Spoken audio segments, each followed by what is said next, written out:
이해찬 당대표의 속개선언으로 더불어민주당 제270차 최고위원회의를 속개하겠습니다.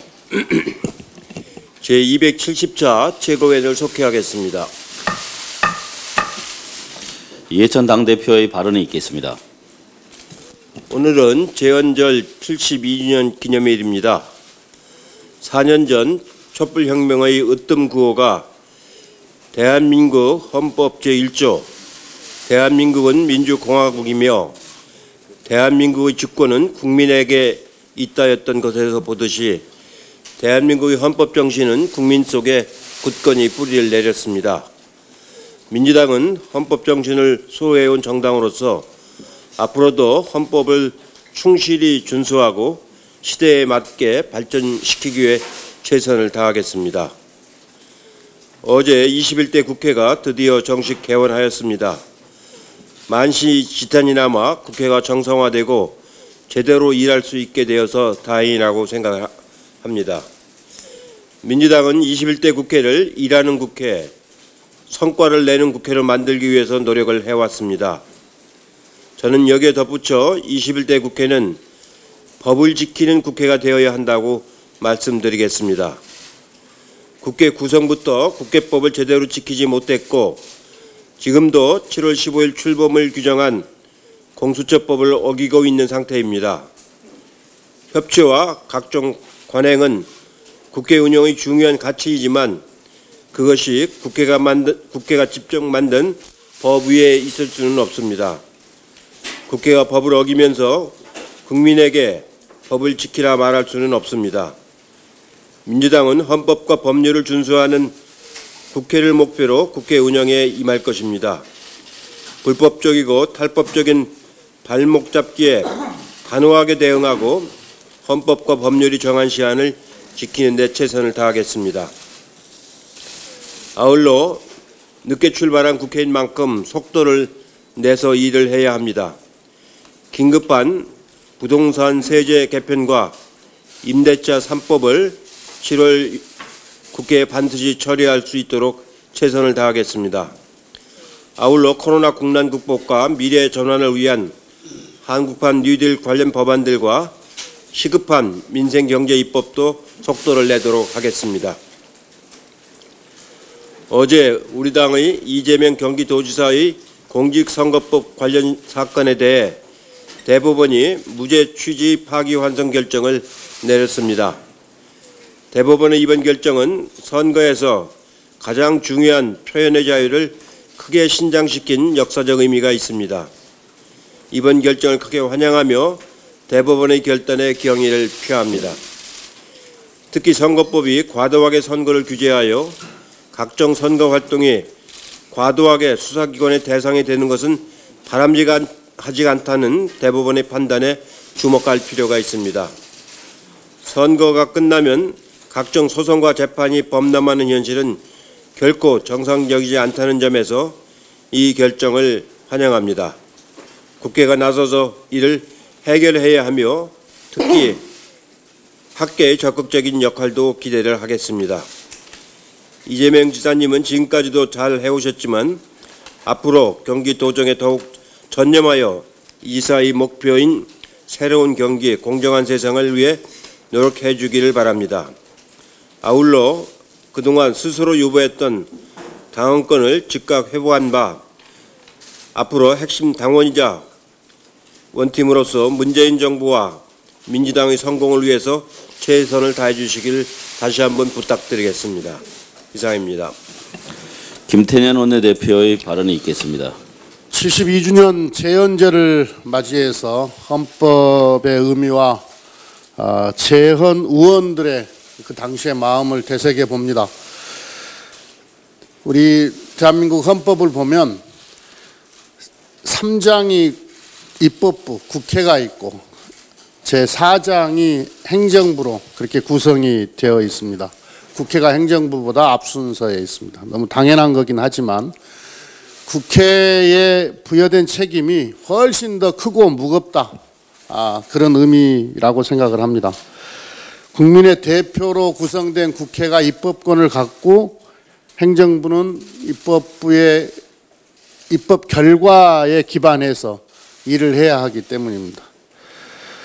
코로나19로 전 세계가 또 우리나라가 비상 상황입니다. 이럴 때일수록 국회가 제대로 역할을 해야 됩니다. 어쩌면 행정부보다 훨씬 더 열심히 일을 해야 합니다. 재연 국회 때는 1년 365일 중에 320일을 국회를 열어서 휴일을 반납한 채 밤낮으로 일을 했다고 합니다. 우리가 지금 일하는 국회법을 민주당의 당론 법안으로 발의를 해놨는데요. 우리는 이제야 상시국회를 제도화하기 위해서 나서고 있습니다. 우리 민주당은 일하는 국회법이 통과되기 전이라도 일하는 국회를 실천하고 더 나아가서 일 잘하는 국회를 만들기 위해서 노력하겠습니다. 그래서 우리 국민의 삶을 지키는 그런 국회로 만들어내겠습니다. 야당도 일하는 국회를 만들어가는 데 있어서 함께 힘을 모았으면 좋겠습니다. 그린 스마트 스쿨은 한국판 뉴딜의 대표 간판 사업 중에 하나입니다. 그린 스마트 스쿨 사업은 단순히 낡은 학교를 리모델링하는 개념이 아닙니다. 그 이상의 가치를 갖고 있습니다. 학교 건물에는 태양광과 친환경 단열재를 설치해 에너지 효율을 높이고 교실에는 와이파이와 스마트 기기를 보급해 디지털 교육 환경을 만드는 사업입니다. 그린 스마트 스쿨의 디지털 뉴딜과 그린 뉴딜의 핵심이 집약적으로 들어있습니다. 우리 민주당과 정부는 2025년까지 총 15조 원을 투자해서 약 3,000동의 초중고 건물을 친환경 디지털로 바꿀 것입니다. 이 과정에서 전국적으로 12만 개 이상의 일자리도 생겨날 것입니다. 오늘 그린 스마트 스쿨 시범학교 한 곳을 방문하려고 합니다. 제로 에너지 건물로 지어졌고 원격 수업을 위한 디지털 인프라도 잘 구축된 그런 학교입니다. 미래 학교의 모습을 미리 체험해 볼 수 있는 그런 기회가 될 것 같습니다. 향후 그린 스마트 스쿨을 그린 스마트 스쿨을 추진하는 과정에서 발생할 수 있는 학교 현장의 어려움을 살펴보고 개선 방안을 선제적으로 마련하겠습니다. 우리 민주당은 우리 아이들이 디지털 친환경 미래 학교에서 마음껏 꿈을 펼칠 수 있도록 제도 개선과 예산 확보에 앞장서겠습니다. 감사합니다. 박주민 최고위원의 발언이 있겠습니다.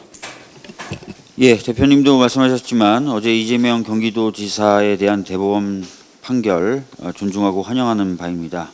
지금도 잘하고 계시지만 앞으로 더욱더 문재인 정부와 민주당의 성공과 승리를 위해서 더욱더 매진해 주실 것을 부탁드리겠습니다. 정부가 발표한 7.10 부동산 대책은 다주택자에 대해서 역대 가장 강력한 대책을 발표했다는 점과 서울 아파트 가격의 폭등을 제어하겠다는 선명한 메시지를 제시했다는 점에서 큰 의미가 있습니다. 그러나 세부적인 부분에서는 좀 아쉽다, 이런 평도 나오기도 하는데요. 특히 종부세의 경우 최고 세율을 현행 3.2%에서 6%로 인상할 계획이지만 실제 이 최고 세율의 적용을 받는 과표 구간에 들어가는 개인은 2018년 기준으로 봤을 때이긴 하지만 소수에 불과하다라는 점이 열린민주당 김진애 의원으로부터 지적되기도 했습니다. 저도 어제 종부세 관련 토론회를 진행했는데요. 이 토론회에서 비록 2016년 기준이지만 종합부동산세 과세 표준이 약 15억 원 이하 구간에 집중되어 있고 15억 원 초과 구간에서는 급격히 과세 대상이 감소한다는 주장이 제기되기도 했습니다. 이런 이유로 김진애 의원이나 시민단체들은 중간 과세 구간을 세분화하고 이 구간들에 적용되는 세율을 체감할 수 있는 수준으로 높이는 것이 필요하다라고 주장을 하고 있습니다.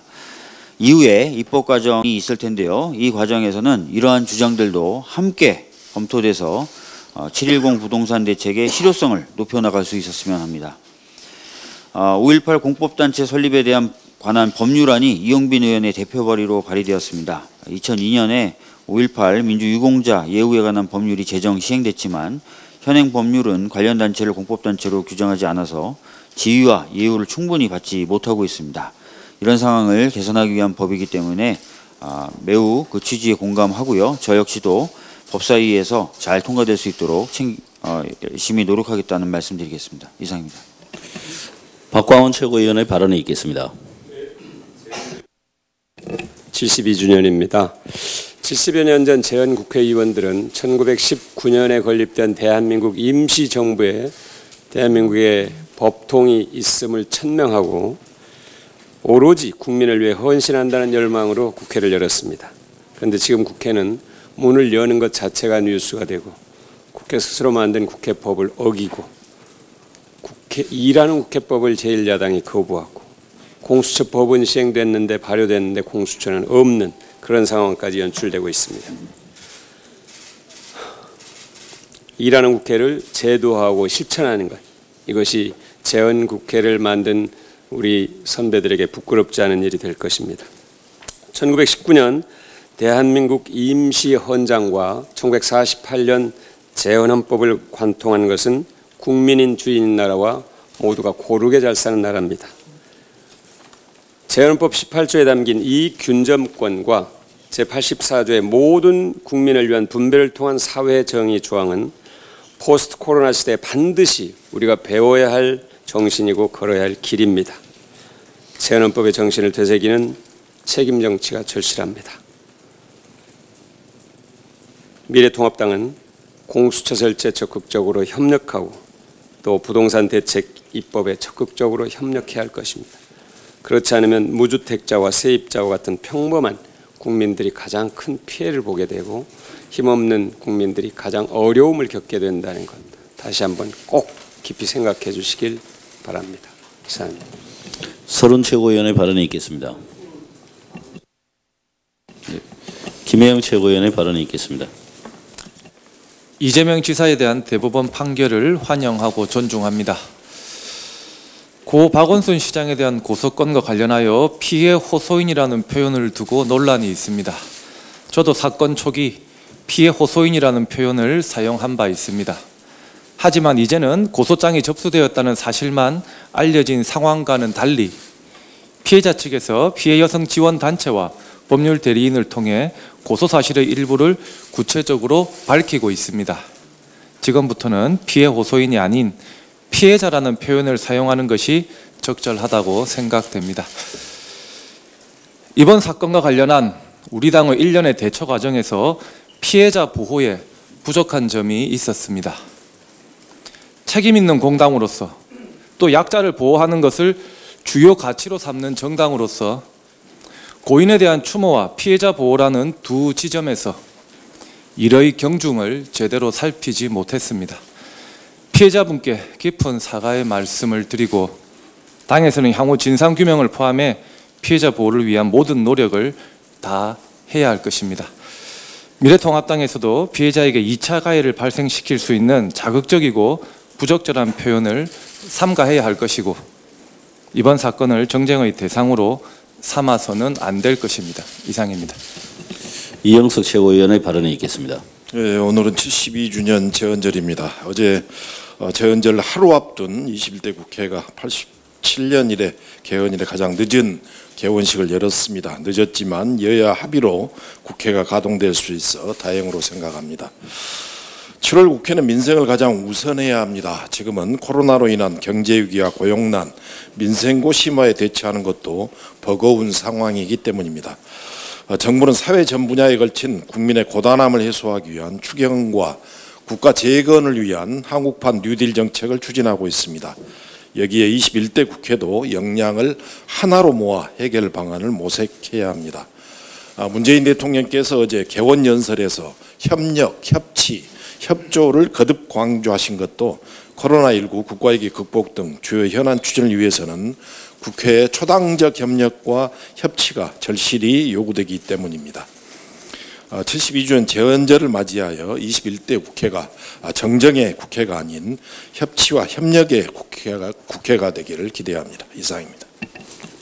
네, 이상 모두 발언을 마치고 회의를 비공개로 전환하겠습니다.